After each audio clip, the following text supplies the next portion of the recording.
So hello friends, first of all I welcome you all to my YouTube channel that is English with साहिल मिश्रा। तो आज की class में हम pronoun पढ़ने वाले हैं। इसके पहले हमने नाउन का चैप्टर कंप्लीट किया था और आज प्रोनाउन की क्लास होने वाली है। तो बेसिकली जो प्रोनाउन का शाब्दिक अर्थ है वो होता है सर्वनाम, और जो प्रोनाउंस होते हैं वो हमेशा नाउन के बदले यूज किए जाते हैं। तो अगर प्रोनाउन के डिफिनीशन की बात करें तो a pronoun is a word which is used in place of a noun, अर्थात प्रोनाउन वे शब्द हैं जो नाउन की जगह पे यूज किए जाते हैं। जैसे he, she, they, I, me, it, him, his, hers, ये सब क्या होते हैं? प्रोनाउन होते हैं। ठीक है, जैसे कोई एग्जांपल लिखा हो, मान लीजिए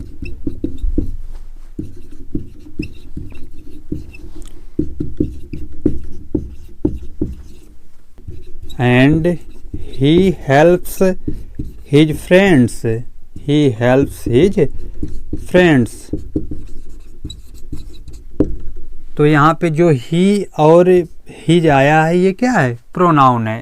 ठीक है, क्योंकि ये सुरेश की जगह पे यूज किए जाते हैं। तो प्रोनाउन का यूज इसीलिए किया जाता है ताकि हमें नाउन को बार बार लिखना ना पड़े। ठीक है, और इससे भाषा और ज़्यादा स्पष्ट और सुंदर बन जाती है। ओके, आगे देखते हैं प्रोनाउन के काइंड्स। तो प्रोनाउन हमारे 9 तरह के होते हैं। ठीक है, सबसे पहले पर्सनल प्रोनाउन आएगा, फिर डिमॉन्स्ट्रेटिव प्रोनाउन आएगा, फिर इंट्रोगेटिव प्रोनाउन आएगा, फिर इंडेफिनिट प्रोनाउन आएगा, फिर एम्फैटिक प्रोनाउन आएगा, फिर रिफ्लेक्सिव प्रोनाउन आएगा और फिर रेसिप्रोकल प्रोनाउन आएगा। इसी तरीके से हमारे 9 टाइप के प्रोनाउंस होते हैं। अब सभी का हम बारी बारी से अध्ययन करेंगे। ठीक है, एक एक करके। हमारा कौन सा होगा? Personal pronoun.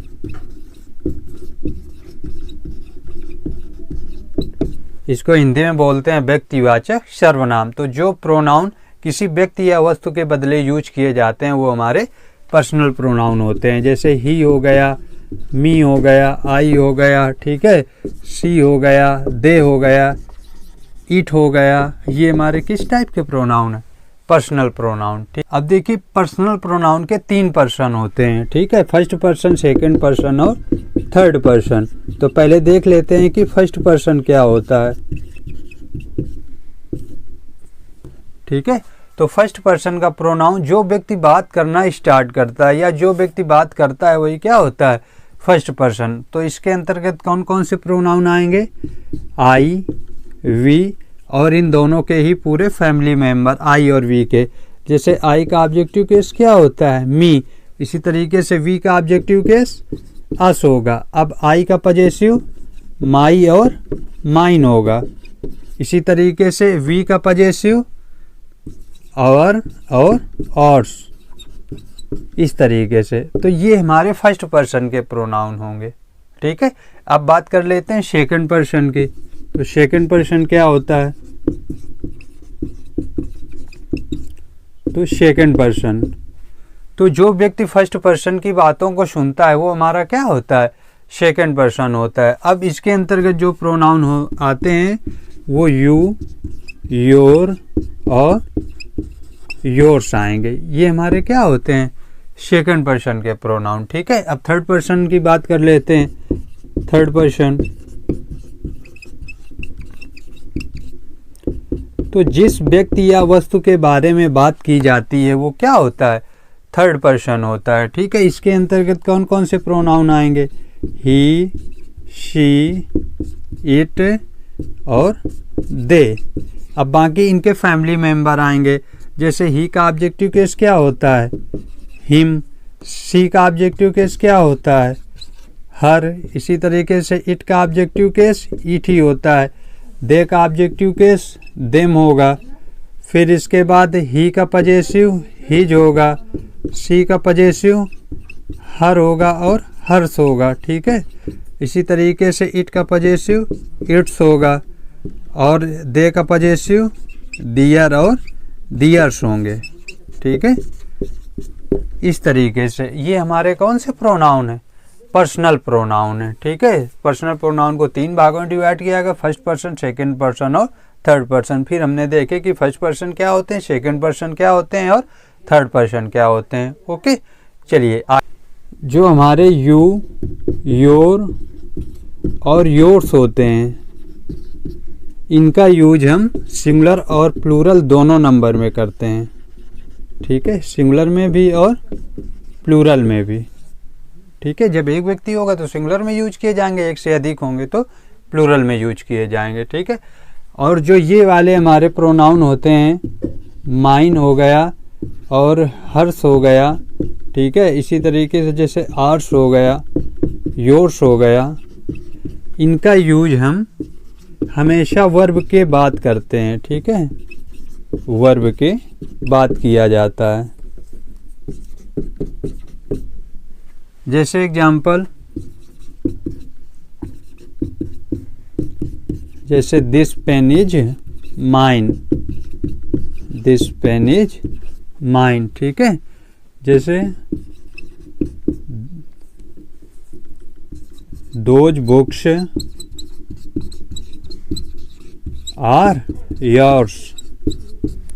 ठीक है, तो हमेशा ये वाले जो प्रोनाउन है, माइन, हर्स, आर्स, योर्स, इनका यूज हम हमेशा वर्ब के बाद में करते हैं। ठीक है, चलिए, जब भी किसी सेंटेंस में तीनों प्रोनाउंस एक साथ आए, अर्थात फर्स्ट पर्सन भी हो, सेकंड पर्सन भी हो और थर्ड पर्सन भी हो, तो फिर उसमें हम 231 के रूल को फॉलो करते हैं। यानी इस हिसाब से सब्जेक्ट रखे जाएंगे। सबसे पहले सेकंड पर्सन रखा जाएगा, फिर थर्ड पर्सन रखा जाएगा और फिर फर्स्ट पर्सन रखा जाएगा। जैसे एग्जाम्पल देख लो, जैसे you, he and I are best friends,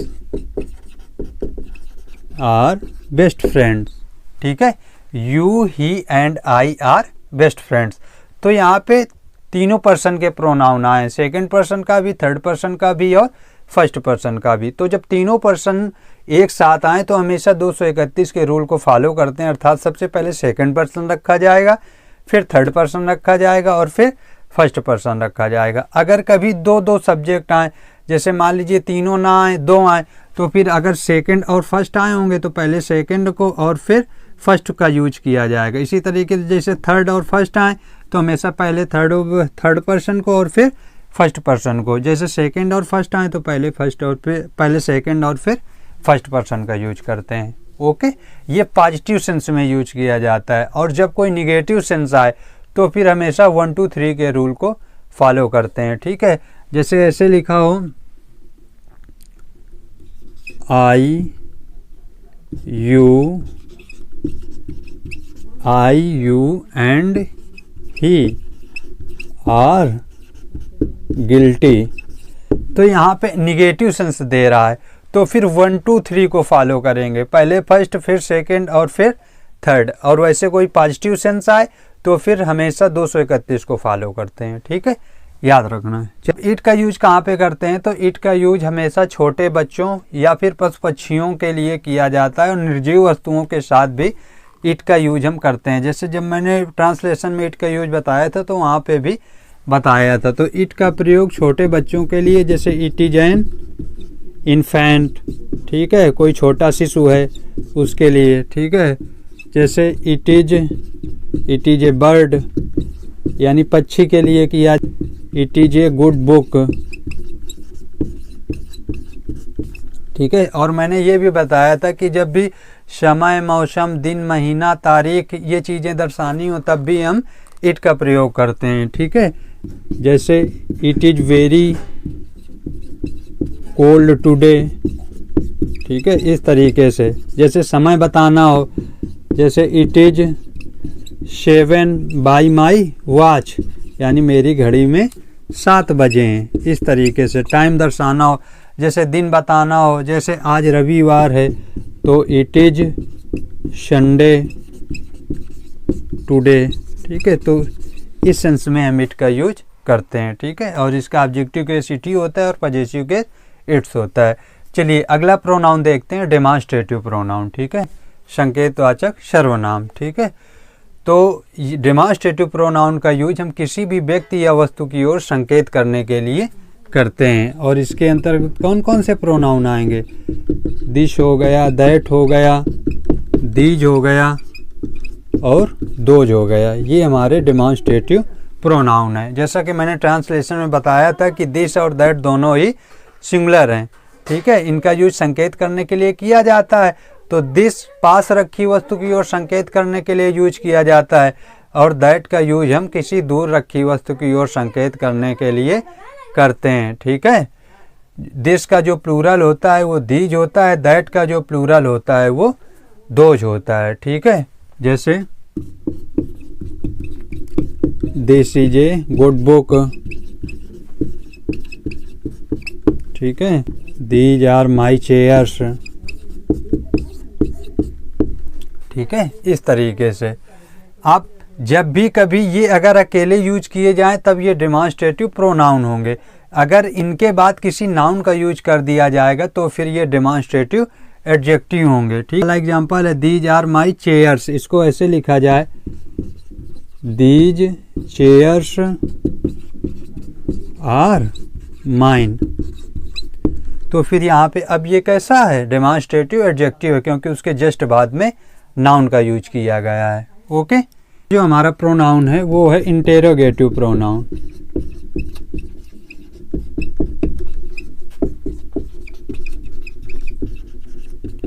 प्रश्नवाचक सर्वनाम। ठीक है, तो इनका यूज हम प्रश्न पूछने के लिए करते हैं। ठीक है, जैसे इसके अंतर्गत कौन कौन से प्रोनाउन आएंगे, हु हो गया, हुम हो गया, हुज हो गया, विच हो गया, व्हाट हो गया। तो ये कैसे प्रोनाउन है, इंटेरोगेटिव प्रोनाउन। ठीक है, हु, हुम और हुज का यूज हम व्यक्तियों के सेंस में करते हैं। ठीक है, विच का यूज व्यक्तियों तथा वस्तुओं दोनों के लिए किया जाता है, और व्हाट का यूज हम वस्तुओं या फिर किसी प्रोफेशन को दर्शाने के लिए करते हैं। ठीक है, जैसे एग्जांपल देखो, who is your brother, question mark. जैसे whom do you like, इनका यूज हमेशा व्यक्तियों के सेंस में होगा। ठीक है, जैसे अब which का यूज मैंने बताया था व्यक्तियों और वस्तुओं दोनों के लिए होता है। ठीक है, जैसे which is your brother, which is your brother। ठीक है, राम और श्याम, इस तरीके से पूछा जा रहा है कि राम या श्याम में तुम्हारा भाई कौन सा है। तो विच का यूज दोनों तरह से करते हैं, वस्तु के सेंस में, जैसे विच इज योर बुक, इस तरीके से। अब व्हाट का यूज हम प्रोफेशन को दर्शाने के लिए भी करते हैं, जैसे पूछा जाता है कि व्हाट इज योर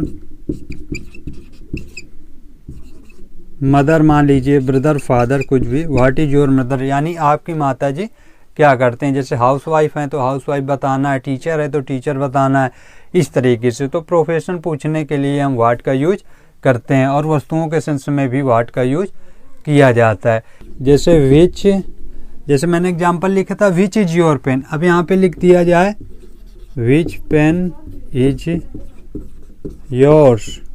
ठीक है, तुम्हारा पेन कौन सा है, तो इसके जस्ट बाद नाउन को रखा गया है। तो अब ये इंट्रोगेटिव प्रोनाउन ना होकर क्या है, इंट्रोगेटिव एडजेक्टिव है। ठीक है, जैसे what books do you like, what books do you like. ठीक है, अब यहाँ पे ये कैसा है, इंट्रोगेटिव एडजेक्टिव है, क्योंकि उसके बाद में नाउन का यूज किया गया है। ठीक है, जो हमारा प्रोनाउन है वो है इंडेफिनिट प्रोनाउन। इंडेफिनिट प्रोनाउन, अनिश्चयवाचक सर्वनाम। तो जिन प्रोनाउन से किसी अनिश्चित व्यक्ति या वस्तु का बोध होता है वो इंडेफिनिट प्रोनाउन कहलाते हैं। जैसे वन हो गया, नन हो गया, ठीक है, एनीबडी हो गया, ठीक है, ऑल हो गया, मैनी हो गया, एवरीबडी हो गया। ठीक है, ये किस तरीके के प्रोनाउन है, इंडेफिनिट प्रोनाउन है। ठीक है, अब जब किसी सेंटेंस में जैसे वन का यूज किया जाएगा तो उसका पजेसिव क्या होता है, वन से। जैसे example, one must do once duty. ठीक है, तो यहाँ पे वन का पजेसिव क्या आया है, वंस आया। एनी वन और नन का यूज हम दो या दो से अधिक व्यक्तियों या वस्तुओं के लिए करते हैं। जैसे none of your friends came here यानी तुम्हारा कोई भी मित्र यहाँ नहीं आया। तो नन और एनीवन का यूज हम दो या दो से अधिक व्यक्तियों या वस्तुओं के सेंस में करते हैं। ठीक है, एवरीबॉडी हो गया, ठीक है, एवरीवन हो गया, ईच हो गया। ठीक है, तो इनके साथ जो प्रोनाउन का यूज किया जाता है तो हमेशा ही, हिज, सी और हर का यूज करेंगे जब तक कि जेंडर क्लियर। अगर जैसे जेंडर क्लियर ना हो तो हमेशा मैस्कुलिन जेंडर का यूज करते हैं, अगर जेंडर क्लियर हो तो फिर उसी हिसाब से यूज किया जाएगा। ठीक है, जैसे एग्जांपल देख लो, जैसे anyone of these man can do this work if he tries. अब यहाँ पे चूंकि मेन लिखा गया है, any one of these main, तो इसके हिसाब से यहाँ पे प्रोनाउन क्या आया है, ही आया है, क्योंकि यहाँ पे जेंडर क्लियर है। जब जेंडर क्लियर ना हो तो हमेशा मैस्कुलिन जेंडर का ही यूज किया जाता है। जैसे यहाँ लिखा होता है any one of them can do this work if he tries, फिर ही आता क्योंकि जेंडर क्लियर नहीं था। ओके, अब सम का यूज हमेशा पॉजिटिव सेंटेंस में किया जाता है और एनी का प्रयोग हमेशा निगेटिव और इंट्रोगेटिव सेंटेंस में किया जाता है। जैसे some of my friends are doctor, some of my friends are doctor. तो any of these girls can not do this work, any one of these girls can not do this work. ठीक, अब जब भी कभी ये अकेले में use किए जाए तो इंट्रोगेटिव प्रोनाउन होंगे, अगर इनके साथ कोई नाउन आ जाए तो फिर ये इंट्रोगेटिव एडजेक्टिव कहलाएंगे। जैसे many girls have completed their work, many girls have completed their work. तो यहाँ पे अब इसके साथ नाउन भी आ गया, इसलिए ये कैसा हो गया, इंडेफिनिट एडजेक्टिव हो गया। ठीक है, तो जब भी कभी इनके बाद नाउन आएगा तो ये इंडेफिनिट एडजेक्टिव हो जाएंगे। जैसे all boys have done his work, sorry यहाँ प्लूरल है ना, तो done their work, all boys have done their work. ठीक है, तो यहाँ पे इसके बाद नाउन आ गया तो अब ये कैसे हो गए, इंट्रोगेटिव एडजेक्टिव हो गए। तो इस तरीके से आज हमारी प्रोनाउन की पहली क्लास थी, अभी हम दूसरे क्लास में बाकी के बचे हुए प्रोनाउंस भी करेंगे। तो आई होप आज की क्लास आपको पसंद आई हो, अगर पसंद आई हो तो वीडियो को लाइक कर देना और चैनल को भी सब्सक्राइब कर लेना। तो मिलते हैं कल फिर अगली क्लास के साथ। ठीक है।